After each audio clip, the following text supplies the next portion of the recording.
Welcome to the Michigan Man Podcast on Wolverine Sports Radio, a member of the V Sporto Network, and in partnership with SB Nation's Maize and Brew, for Wolverine fans from coast to coast. Go Blue and welcome to the show. I'm your host, Mike Fitzpatrick. Well, it's almost time for another season of Michigan football. I don't like summer just flying by, but I am ready for the season, and I know most of you are too. B10 Media Days is next week at Lucas Oil Stadium, and for just about all of us, that signals the start of another much-anticipated season. In the coming weeks, we'll begin previewing this edition of Michigan football, but for now, today, we still have a lot of recruiting news to talk about.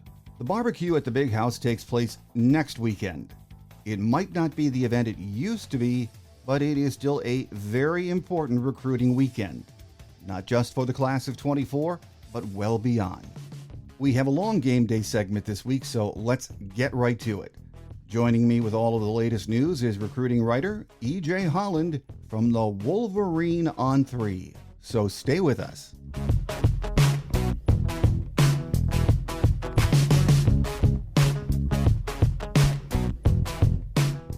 Here with us on the game day edition of the show to talk about what we are all interested in pretty much all year is recruiting, and the outstanding recruiting writer EJ Holland from the Wolverine ON3. Welcome back, EJ. Thanks for having me, Mike. Well, there are still some big fish in the 2024 recruiting pond that Michigan is after. None bigger than corner Aaron Scott. And I guess we'll know soon, but the question is, can Michigan edge out Ohio State for his services? That is it right now, isn't it, EJ? Yeah, definitely. So he's set to make his decision on July 30th, which is 9 days from when we're recording this, so the decision's right around the corner. Look, it's going to be tough for him to say no to Ohio State. You know, he grew up in an Ohio State family. His dad is a big Ohio State fan. He's committing on his dad's birthday. He's been up there several times. It's going to be much easier to say yes to Ohio State than it is going to be to say yes to Michigan. Obviously, the Wolverines still feel like they're in this. There's still some optimism around Ann Arbor. They have made this recruitment much tougher for Ohio State than I'm sure the Buckeyes expected. Steve Klingscale has done a fantastic job of building relationships with Scott and those around him. They really impressed Scott and his family. On the official visit in June, the opportunity is there at the corner position. As you know, there's prime opportunity right next to Will Johnson. There's not a true clear-cut starter next to him. Going into the season, now obviously Aaron Scott wouldn't enroll until the following year, but they are selling him on having an open competition next to Will Johnson. Will has been actively involved in this recruitment, spent a lot of time with Aaron Scott on his official visit. Michigan's been pitching him on the villain role, you know, spurning Ohio State and pulling a bit of an upset in similar fashion to Jordan Marshall earlier this cycle, who is also an Ohio native and picked Michigan over Ohio State. Now, again, I think the safe bet here is Ohio State. I don't have a prediction in. If I had to put one in, it would probably be Ohio State, but Michigan, those on the Michigan side do not feel like they are out of this yet. They're still full court press. The commits have been very involved. If you follow social media, you see they're tweeting at Aaron Scott every single day. I was with Devin Baxter yesterday, Michigan's on 300 edge commit, and he told me they're in that group chat with Aaron Scott every day, every hour. So they haven't given up hope yet. They still have some optimism, but while signs point to Ohio State, and I would probably be in that camp, Michigan has exceeded expectations in this recruitment. It would be a great victory for Michigan if we could pull him up to Ann Arbor, but we'll know soon enough. But yeah, I would be very, very surprised. That would be very tough for him, especially with his dad on his birthday and being an Ohio State family, but we'll know soon enough. I know Bryce Underwood is class of 25, and he's set to make his decision. I think it's on January 6th, but I get so many questions about this kid, more than anything on the recruiting scene. In your opinion, does Michigan still have a really good chance of landing him, EJ? Yeah, of course. I mean, he's been to Michigan more than any other school, especially here recently. He's visited so many times, including a visit last month. He might be back this coming week as the dead period briefly lifts, though nothing is set in stone. I think that he's developed a great relationship with quarterbacks coach Kurt Campbell. Jim Harbaugh has obviously been personally involved in his recruitment. Guys like Steve Klinkscale and Ron Bellamy, who have deep ties around the Detroit Metro, have been involved as well and have known Bryce since he was an underclassman. He's a sound mind, sound body kid. Obviously, Will Johnson, was the face of sound mind, sound body forever. His father, Dion, an ex-Wolverine, is a co-founder of Sound Mind, Sound Body. You have other guys on the roster from that program like Makari Page and Samaj Morgan. So I think all those connections definitely help. On top of that, if you remember, there was a rift between Michigan and Belleville's head coach, Jermaine Crowell. Crowell has been dismissed after some allegations of recruiting. So you no longer really have that roadblock in front of you as far as not having the high school coach in your corner. I think Michigan's done a great job of rebuilding relationships at Belleville with Crowell out of the picture. So, again, that's a plus. I think if Michigan opens up the offense a little bit more, that'll definitely help. I mean, Bryce is very fond of J.J. McCarthy. He also knows there's, a chance J.J. McCarthy leaves after this season, and there's a possibility he could come in and compete for the starting job as a true freshman. I don't really think Bryce Underwood is afraid of Jaden Davis or anybody, even if Michigan brings in a transfer. I think he sees a potential open competition, and that's certainly appealing to him. With all of this said, I think the schools down south are going to present appealing options as well. Primarily LSU. They've had him on campus a couple of times. I think that, he sees that system as a really good fit for him. So LSU certainly making things interesting. Other Southern schools like Alabama and Georgia and Texas have all offered as well. And, I hate to bring this up, but obviously when you have a five-star player at the most important position in the sport, you're going to have NIL involved, I'm sure. And, Michigan's still not doing NIL in the same way as programs from the South, and I'm not expecting Michigan to ever do that. Now, will the Empower presentation that Michigan has been pitching to recruits as of late move the needle, especially later in the process? As everybody has learned, the deeper we go into the recruiting process, the more NIL is prevalent. So interested to see if that becomes a factor in this recruitment as we head closer to his decision date, which, as you mentioned, is January 6th. So this fall will be big, visits, seeing how teams do, potential NIL rise. But to answer your question, yes, I mean, Michigan's going to be right in the thick of things up until his decision date. Well, sticking with the class of 24, going back to the class of 24 now, the last time you were with us, we talked about top 100 receiver Gatlin Bair. He's from Burley, Idaho. He's set to make his decision, I believe, in August. Is Michigan still the leader for this kid, EJ? I mean, Michigan felt like they had a really, really good visit, but when I checked in with sources after the OV, they didn't feel like they had an outright lead, which is, why I didn't put in a prediction. Now, if I did have to give a team an edge, if I had to put in a prediction today, it would be Michigan. Like I said, the Wolverines did a fantastic job on the official visit. There's some connections there with Colston Loveland, who's also from Idaho. Colston played for Cameron Anderson at Gooding High School. Coach Anderson recently took the job at Burley, so they share the same high school coach. On top of that, Michigan has experience recruiting mission kids. They have one on the roster in Andrew Gentry. I don't think Bear's going to make a decision based off of that, but more so it helps Michigan knowing how to approach that situation. For those that don't know, Gatlin Bair is of the Mormon faith, so he will take a 2-year mission upon graduation, technically making him a 2026 recruit. Still, he's such a special talent. I mean, you're talking about a kid that's 6'2.5", 190 pounds, that runs in the 10.2s, which is world-class speed, faster than Nicholas Harbor from last cycle, who all we talked about was Olympic aspirations.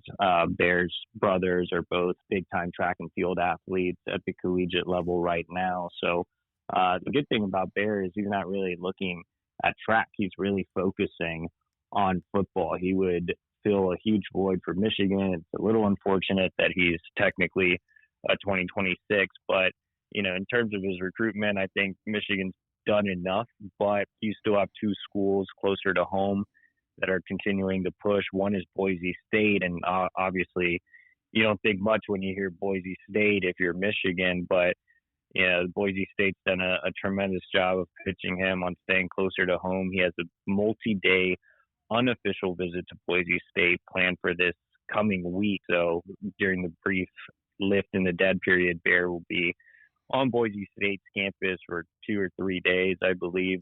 It's going to be interesting to see what comes out of that visit. I wouldn't discount Boise State at all just because they're not a power program. I mean, they have done a really, really nice job in this recruitment.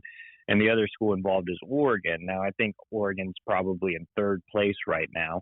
I think it's Michigan, Boise State really battling up there at the top, but you can never discount Oregon.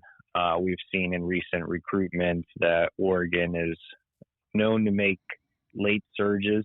They have a strong NIL program, and they're a popular team in general with this generation.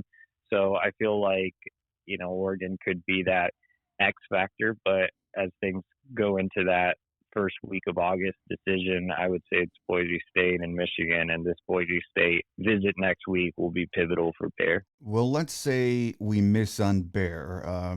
We want another receiver in this cycle from what I understand. So can you throw a few names out there of, I hate to say plan B, but who else would we possibly go to if Bear says no? Yeah, I mean, even if Bear says yes, Michigan would want another receiver. As I mentioned, Bear's taking a 2-year mission. So he would sign a financial aid agreement and not a national letter of intent. And, if Michigan lands Bear, that's a guy they can stash away for 2 years. But if they miss on him, it makes no difference since he's technically a 2026 in terms of how they're going to approach 2024 wide receiver recruiting. So regardless of Bear's decision, whether he picks Michigan in early August or he goes to Boise State or Oregon, Michigan wants another receiver that's actually going to sign to play for the class of 2024. At the top of the board is Ryan Wingo, 5-star wide receiver out of St. Louis. Now, he's obviously more of a long shot, but Wingo did visit twice last year. He was on campus for an official visit in June. I wouldn't be surprised if he returns for a game in the fall, but there's obviously a lot of work to do to get a 5-star wide receiver. I think right now Texas is probably in command of that recruitment. You have others really involved there, including Georgia. I think NIL will probably be a role there. Again, kind of like I mentioned with Bryce Underwood, you have a 5-star player at a premium position. That's bound to happen. Good news for Michigan is, like I said, he's likely to come back for campus. He's taking it the distance, not making the decision until December. But again, I would temper expectations there. Obviously, I think it's more of a Hail Mary than it is, a true realistic option. But aside from Ryan Wingo, there's really no names on the board right now. From what I've been told, Michigan is going to evaluate senior film and make a decision from there, probably look at those first 4 games, which are crucial in the high school season. So you could see Michigan really start to push for some guys maybe in late September, early October, based on what guys do during those first 4 games of their senior years. It could be guys we've never heard of. It could be guys they circle back on, like Mekhi White, who was considered a Michigan lean early in the cycle, but the Wolverines never really made a push there. Or it could be a guy like Keelan Adams, who's also out of Virginia, that Michigan really liked early, but decided to stay at the hometown school with Virginia Tech. And, you could have DeBron Gatling, who's down in Georgia, committed to Texas A&M, who has ties to the state of Michigan. He was originally from Detroit. He expressed some interest early and was on campus early on.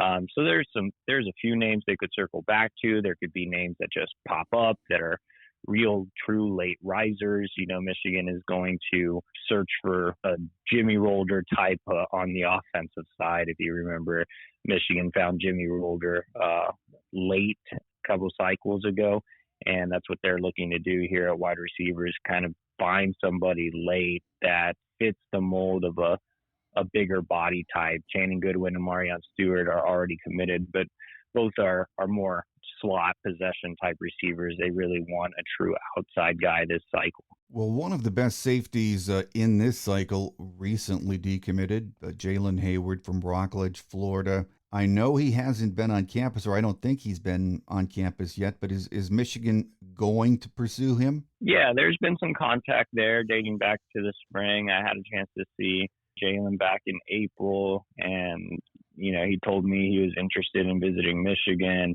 Michigan was interested in bringing him in for an OV this summer.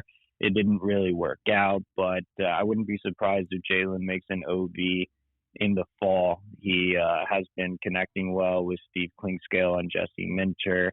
I think he knows there's a need for players in the secondary at Michigan right now. The Wolverines have just one commit on the back end, so I think he sees that, and he's a guy that's a flex guy. He played a lot of corner when I saw him in 7-on-7.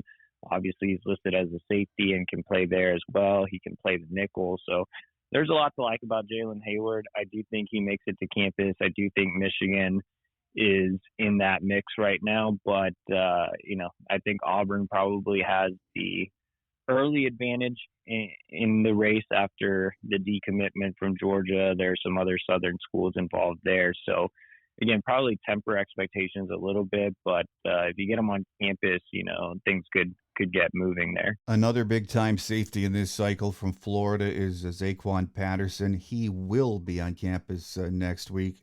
He plays in that great Chaminade program in Hollywood, Florida. But it's going to be tough to pry this kid away from the Hurricanes, isn't it, EJ? Yeah, it was interesting, reporting on Zaquan Patterson earlier this week. Initially, I was told he was going to visit Auburn, which meant it was unlikely he was going to make it to the barbecue at the Big House next weekend at Michigan.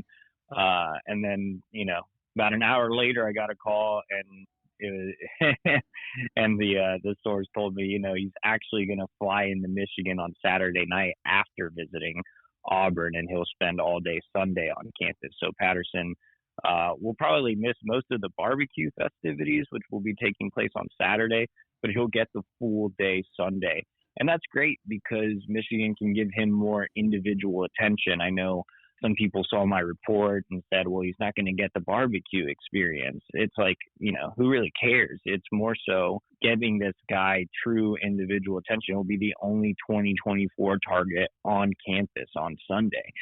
So he'll get, full steam ahead from Steve Klingscale, Denard Robinson, who's a South Florida native and legend, obviously. Jim Harbaugh will be able to give him extended time as well. And remember, this is his second visit in as many months. He also made an unofficial visit last month. He'll be joined on Sunday by teammate Chris Ewald, who's committed in the 2025 class and will be in his ear all weekend. So I think him leaving Auburn's Big Cat weekend early to get to Michigan speaks volumes of his interest. 2 unofficial visits, it's not really cheap to fly around and get from Miami to Ann Arbor. So I think he really loves what Michigan has to offer both on and off the field. I think this is a Michigan-Miami battle with Auburn kind of creeping up and hanging around.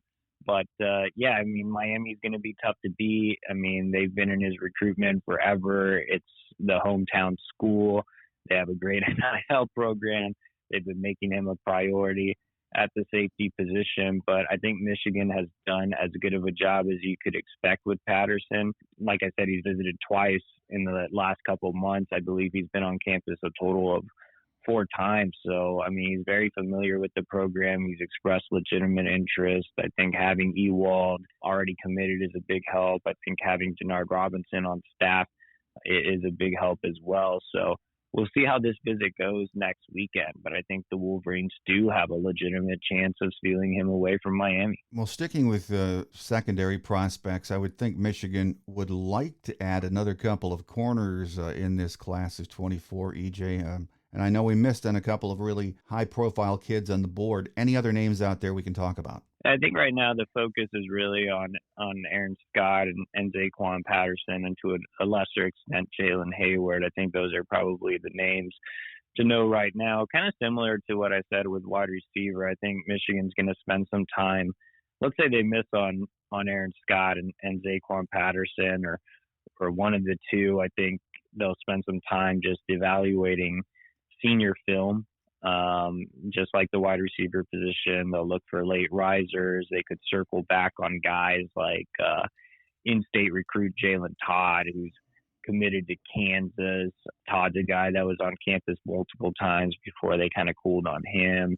They could look at another Kansas commit, Austin Alexander, who visited for one of the junior days in the winter. They didn't really make a push there. They could go after Emilio Agard at Philadelphia St. Joseph's Prep, who just committed to Wisconsin not too long ago. He was really high on Michigan and visited for a game last year. So those are a few names, I'm just throwing out that they could circle back to that make sense. But honestly, it's really going to come down to senior film and what Klink and those guys like from those first 4 games of their senior years. On our offensive line, we have 5 right now, 5 verbals in this class of 24. There's some talk, though, we wouldn't mind adding a 6th, and there's some pretty solid players out there we can go after, aren't there? Yeah, I mean, right now, Bennett Warren is at the top of the board, and, he's an on-300 prospect out of the Houston area. He's been to campus multiple times, including last month for an official visit, but that recruitment's just been all over the place. It's been extremely difficult to get a true read on it. He named Michigan his leader after the spring game, then he backtracked on it. Then he made his OV to Michigan. He renamed Michigan his leader. Then he backtracked on that. Tennessee's gained some recent momentum, but it seems like there's a divide in the family about Tennessee. You've had Oklahoma and Texas A&M also involved, and normally you would think that a Texas kid would probably just end up at one of those two if the recruitment is unclear. But Bennett Warren's not a true Texas kid. He didn't move there until a couple of years ago. He actually still has a Baltimore number, I think. So, he's not a guy that's just going to go to A&M because there's home state pressure. He's not really from there, or same thing with Oklahoma. But those two schools are really involved as well. Like I said, there's just been so many changes in this recruitment. Leader, no leader, leader, no leader. It's just at this point, it's just really hard to tell where Bennett Warren is going to land. I wouldn't be surprised if he ends up at any of the 4 schools I just mentioned, including Michigan. But if it's not Michigan, and right now I'd probably give the slight edge to Tennessee. But like I said, you never know with this kid. If they don't land Bennett Warren, then I think staying put with 5 would be fine, but they would still explore a potential 6 offensive lineman, depending. It would have to be the right guy. They're not going to just take a 6 guy to take one, but they are exploring a few others, including Jordan Seaton, who's a 5-star prospect. He's a top 30 player in the country at an IMG Academy. They got him on campus 2 years ago when he was an underclassman. Sharon Moore was back in contact this spring. That one's going to be a really tough pool. But, I think we would have to wait and see if anybody pops up that Sharon Moore really likes. But right now, the focus is more so on Bennett Warren and seeing what his twist and turn recruitment turns out with. Here with us today on our game day segment as we talk recruiting, mostly the class of 24 is EJ Holland from the Wolverine ON3. EJ, at nose guard, we missed on Scott, lost him to Ohio State. Then David Polly chose USC. Where do we go next at that position? Yeah, nose is another one, just like wide receiver and corner with, top targets flying off the board. I think that they're just going to have to reset and reevaluate some guys during the early parts of their senior seasons. I mean, they could circle back on a guy like Jasir Whittington out of Philadelphia, Imhotep Charter, same school that produced Samaj Bridgman last cycle. He's the guy they offered early that's committed to Pitt, so they could take a look at him. There are a few others, but it's hard to find nose guys, true nose guys. One guy they really like is Jericho Johnson, who's an on 300 prospect out of California. They were on him super early before he was even ranked. They've visited his high school on multiple occasions. They just haven't been able to get him on campus. So, maybe that happens in the fall.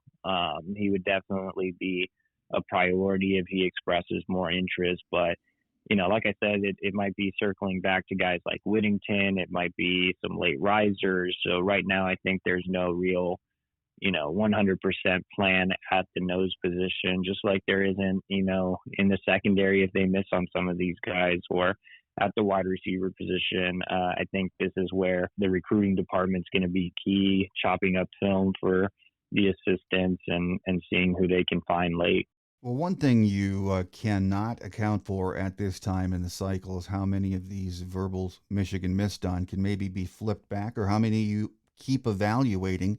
Does Michigan, though, stay on some of these kids like a Justin Scott, for example, and maybe try before December to get them back? Yeah, I mean, you never know what can happen later on in the cycle, especially if Michigan has another big season on the field, which is fully expected if they beat Ohio State for the third straight year, especially in the Big House in front of, what I would expect, a big list of recruits. Then, yeah, I think Michigan can turn the tide.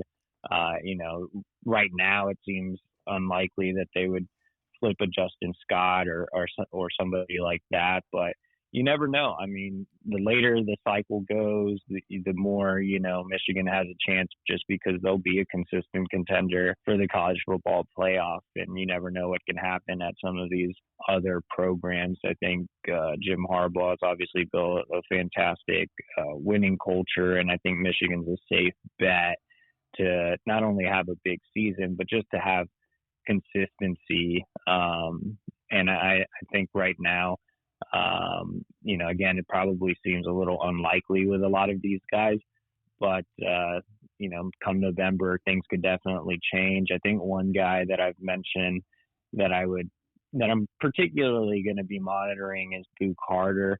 It came down to Tennessee and Michigan. He picked Tennessee.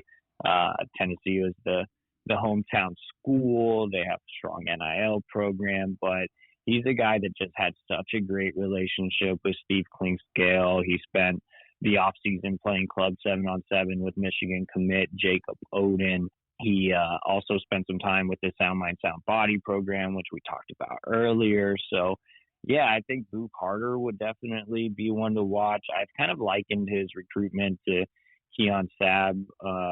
Keon, as a recruit, was committed to Clemson, but continued to kind of flirt with Michigan. And then he got on campus late in the year and ultimately ended up flipping to Michigan. And I'm not saying that's going to be the exact case with Boo Carter, but I do see some similarities between those recruitments. So Boo Carter's one I would keep an eye on, as far as other guys like, David Pale or Justin Scott or, guys like that. I think we won't really know anything on those guys until later in the year, or even in Aaron Scott, if he picks Ohio State, and let's say Ohio State, with them filling the quarterback position with a kind of an unknown, if they struggle a little bit, you never know. So we'll just have to wait and see how the season plays out. The updated On3 industry rankings came out last week, and commits Micah Kaapana, Jaden Smith, Manuel Bagel moved up, linebacker Zachary Ludwig, and quarterback Jaden Davis took a tumble.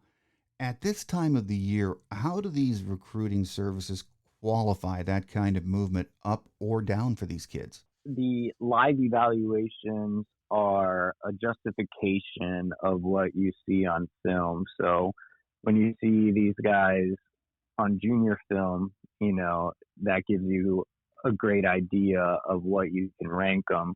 And then seeing them again in person it adds that extra evaluation. Like, there's a reason that the Michigan staff or any staff across the country takes time during the spring evaluation period to spend basically every day from April 15th to May 31st on the road looking at these kids in shorts and shirts. It's to match up what they see on film.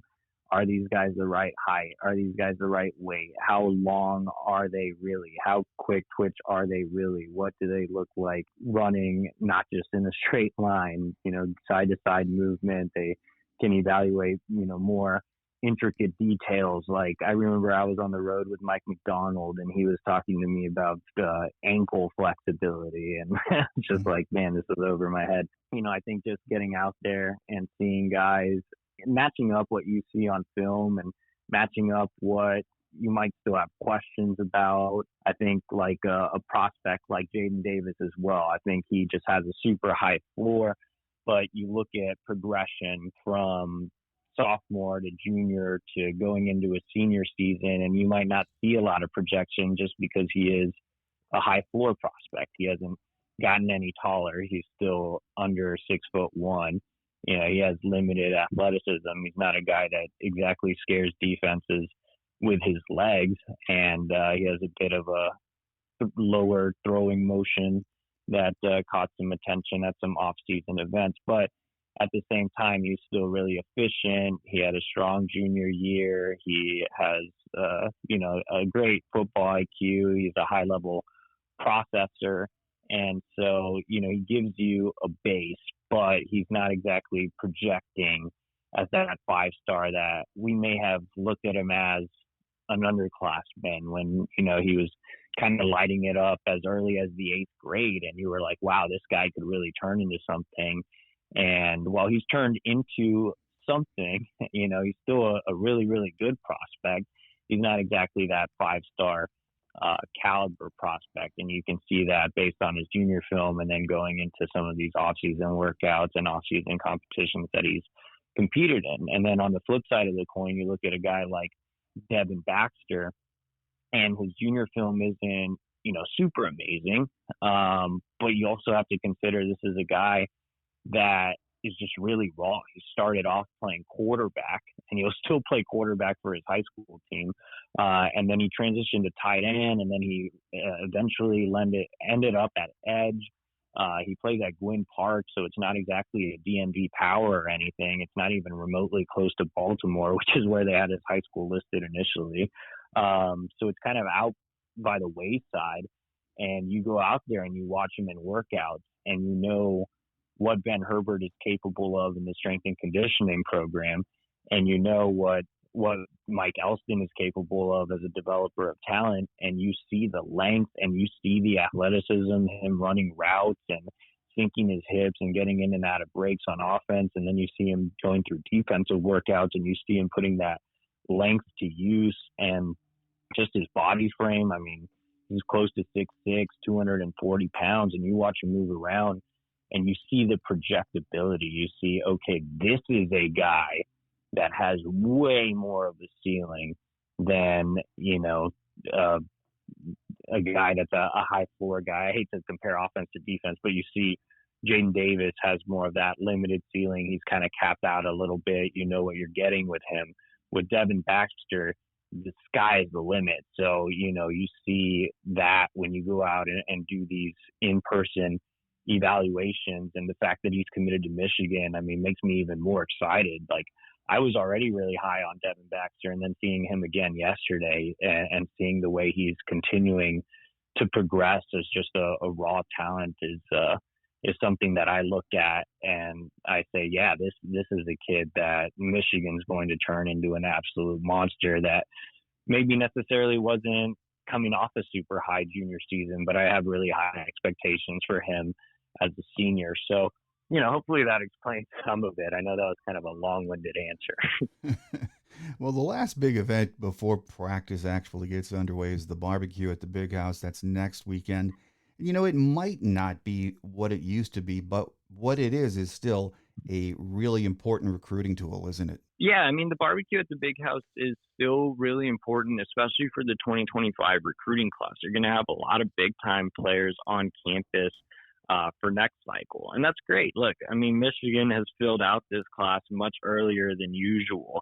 I released my initial post-official visit hot board yesterday over at the Wolverine, and it had the names that we talked about on this podcast, and that's just a handful of guys, right? There's 26 commits. You only have about 4 or 5 more spots, so there isn't much left to do in 2024. Now, that gives Michigan the advantage of being able to put together a very special 2025 recruiting class, and you look at the early visitors list for next week, and I mean, it's loaded. You could have Bryce Underwood back on campus. That's not confirmed yet, but it wouldn't surprise me if he gets back on campus. David Sanders, the number 1 offensive tackle in the country, 5-star out of Providence Day, same school as Jaden Davis and Channing Goodwin. He's coming in for his first visit. You have DJ Pickett, the number 1 safety in the country, 5-star prospect out of Central Florida. He's a kid that's been on campus on multiple occasions. This will be his 3rd visit. He was also on campus in June. So you have the potential for 3 early 5-star prospects on campus, and there's several other on 300 recruits expected on campus in the 2025 class. So I think Michigan has a chance to put together a really special 25 class. I think people had higher expectations than what the 2024 class will probably finish. Right now, they're ranked number 5. I think they'll probably end up somewhere in that back end of the top 10. But I think 2025, if Michigan wins again on the field, if they can get NIL rolling, which we always say, then I do think next cycle can be a firm top 5 class. There are just so many heavy hitters coming in for the barbecue, which we haven't necessarily seen in years past for the cycle coming up. So it will be really, really 2025 heavy, but at the same time, that's great for Michigan just because they're getting more of a jump start on the underclassmen than they normally do. Well, EJ, a couple of general recruiting questions I have for you I thought our listeners would find interesting. You're on the road a lot of the time watching these kids compete in camps and then during the fall and the season.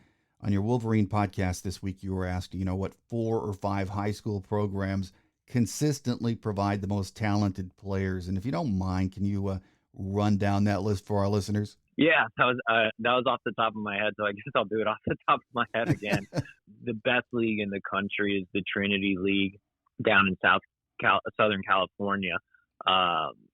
It has some of the best high school programs in the country. You think about high school football, you automatically think about Mater Dei and St. John Bosco. I mean, both of those programs produce elite talent year in and year out. Mater Dei, obviously, being the home school of Bryce Young, who went number 1 in the draft. So both of those California schools produce a ton of talent. Michigan was down there this spring. They lost Courtney Morgan, obviously, so they don't really have a true West Coast guy, but Jay Harbaugh has done a fantastic job of kind of stepping in, being the area recruiter out west. They kind of just gave the keys to Jay Harbaugh and said, here you go, here's the Western United States. So and Kirk Campbell's been down there as well, but they're trying to get some underclassmen out of Mater Dei and St.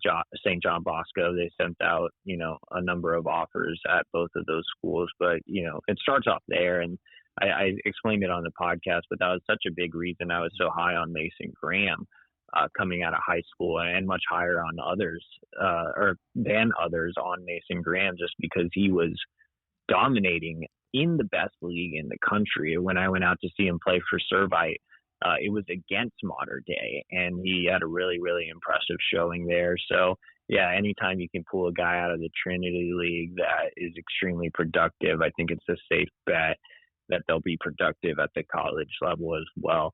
IMG Academy is obviously, shouldn't even count, to be honest. Yeah.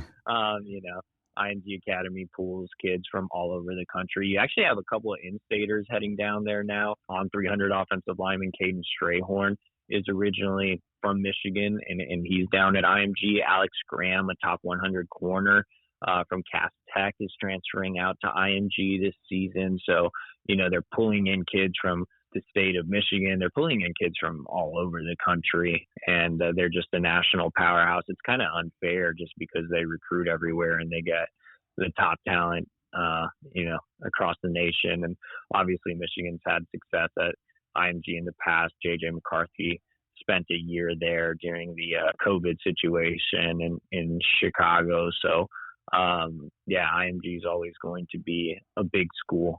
Jay Harbaugh and Steve Klinkscale both spent some time there in the spring. You have Baltimore St. Francis, which is very familiar for Michigan fans, being the home school of guys like Blake Corum and Derek Moore. And obviously you had Biff there for a while.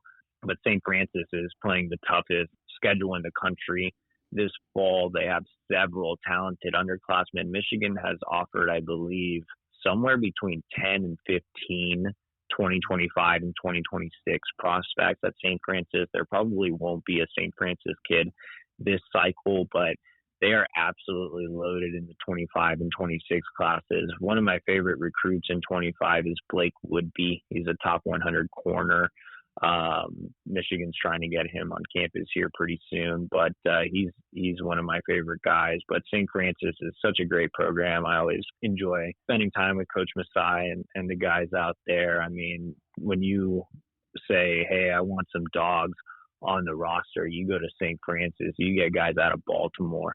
And I think and all the guys that, for the most part have come to Michigan from St. Francis have had some success, obviously, especially Blake Corum. But I think St. Francis just kind of breeds that, winner's mentality that, you have to really get out of it to be successful. And so I really like what St. Francis produces. And then obviously there are just, some other high-powered programs across the country that I would mention would be, Bergen Catholic in New Jersey always has some good talent. Chaminade Madonna down where Zaquan Patterson and Chris Ewald has some great talent. Las Vegas Bishop Gorman, which is home to Micah Kaapana, has some great talent as well. They're consistently, a top 10 program in the country. And I think that's a big reason, why Kapana could explode in the rankings this fall. He's going to be the full-time starter for Bishop Gorman, playing against the best high school teams in the country. I'm a Texas guy, so I'm partial to Texas schools. You look at schools like Allen and DeSoto and, the major powerhouses in the Dallas area, and all of those programs are great. I think the difference between Texas and some of the schools I mentioned is all those Texas schools are public schools, so they can't really recruit as much as people like to say Texas schools recruit. They actually don't recruit very much since it is public. But the DeSotos, the Duncanvilles, the South Oak Cliffs, the Allens are all great schools to pull talent from. Obviously, Michigan had a couple of DeSoto kids on their roster, Jamon Green and German Green. So those are some of the schools off the top of my head that I can think of that are some of the better programs in the country. And the one other is Buford down in Georgia. Obviously, Michigan has a commit there in 2025 in Mantress Walker. But, I covered Buford back when I was on the Texas beat, and they've just exploded with high-level recruits, way more than, when I covered them back then. So they've turned into a perennial power. Jim Harbaugh made sure to stop there personally. Back when head coaches were allowed to travel, I believe that was the winter. Jesse Minter was back there in the spring. So, they've really invested in recruiting Buford for the future. Well, another question I get a lot is why don't we get more players from the state of Michigan? And I mean, I think it covers all age groups asking that question, because when you look at it, we're one of the 10 biggest states in the union with over 10 million residents. So, I mean, you're around it a lot. You hear what coaches say. Do you think high school football is good or underrated in Michigan, or just not what it could be? I think high school football is good in Michigan. I mean, I don't think it's amazing. I think if you're the University of Michigan and you recruit on a national level, then, you're only going to want so many kids from, your backyard. I think it's important to get those kids. I think it's important to get, the Bryce Underwoods and the Donovan Edwards and the Will Johnsons of the world. But I think when you look at recruiting in Michigan, it's top heavy, right? You have, maybe numbers 1 through 6 are really, really good. And then after that, it's not exactly Michigan level, but that's not necessarily a knock on the state of Michigan. There are really quality players that end up playing at other programs. It's just, it's the University of Michigan. You can't take everybody, right? You only want the best of the best. So I think the numbers 1 through 6 are probably what Michigan looks for. And they might take a chance on a sleeper outside of that range, or a guy they really like that's a culture fit, like Samaj Morgan last cycle, or, someone like that. But I think when you look at the state of Michigan, it's been great the last few cycles as far as having a really high level player. We went from Donovan Edwards to Will Johnson to Dante Moore. There was a little bit of a gap this year, and then next year you have Bryce Underwood. But I think Michigan does fine. I think they've kind of rebuilt a lot of recruiting bridges in the state of Michigan, specifically in the Detroit Metro, with the hirings of Ron Bellamy and Steve Clinkscale. Both of those guys have done fantastic jobs of building relationships around the area. Mike Hart has been really involved in the area as well. So, to answer your question, why doesn't Michigan get more kids in Michigan from Michigan? They don't have to. They only have to get the guys they really, really want. And, so far this cycle, I think they've, for the most part, gotten the guys they've really, really wanted out of the state. If you look at top 6 or so guys in the state this cycle, and I'm not doing this off the top of my head. I actually pulled up my computer so I could look. If you look at the top 6 guys in the state of Michigan this cycle, it's CJ Carr, who Michigan passed on for Jaden Davis. Brady Prescorn, they landed. Nick Marsh, they never pushed for. Jacob Oden, they landed.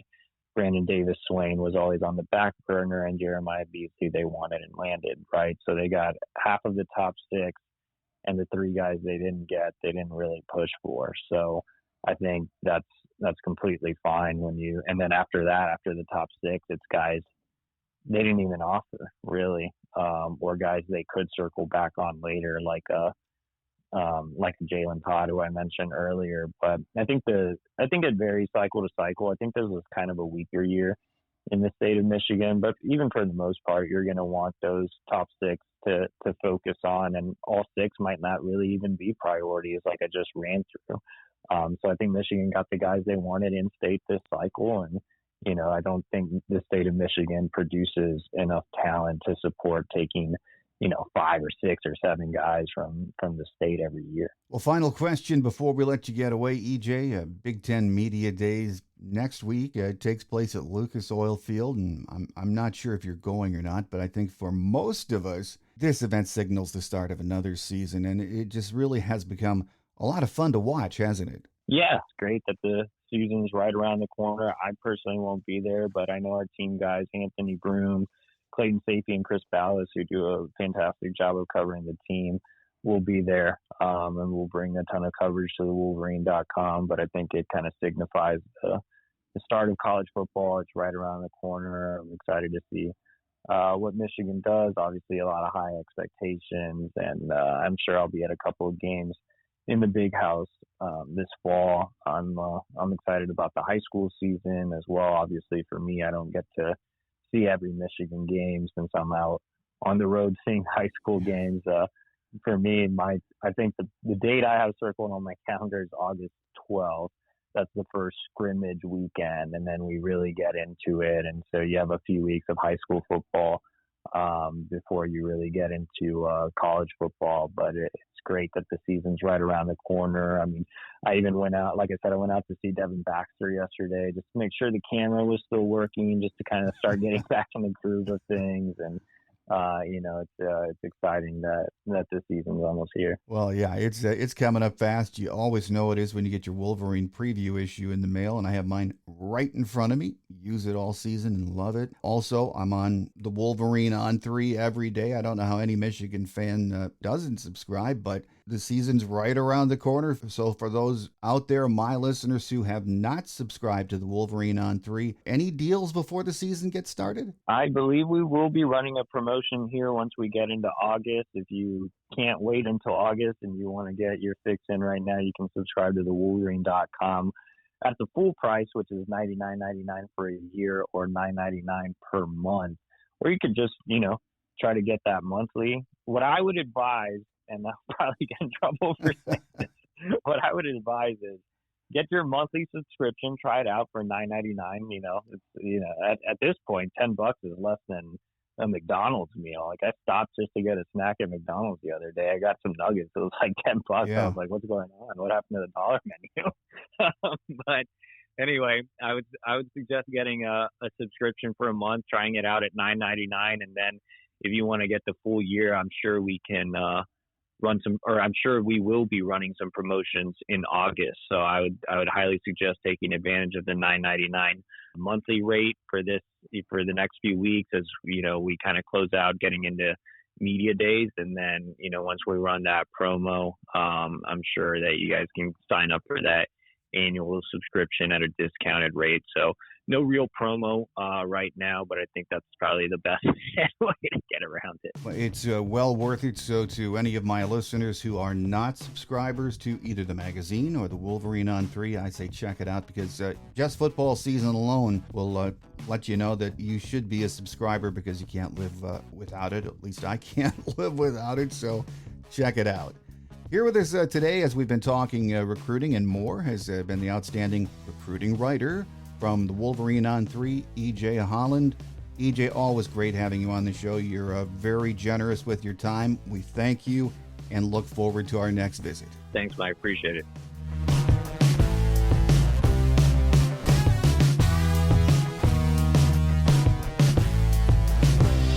On Quick Hits today, as I mentioned at the top of the show, practice starts in just about a week, and we'll begin our month of previews with our Michigan beat writers and media personalities.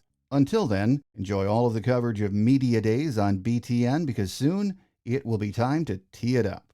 That does it for now. I'm your host, Mike Fitzpatrick. Have a great weekend, everyone. Make sure you tell your Wolverine friends and family about the show, and if they aren't subscribers, tell them to hurry up and subscribe. We're free and available from iTunes, Google Play, or wherever you get your podcast from.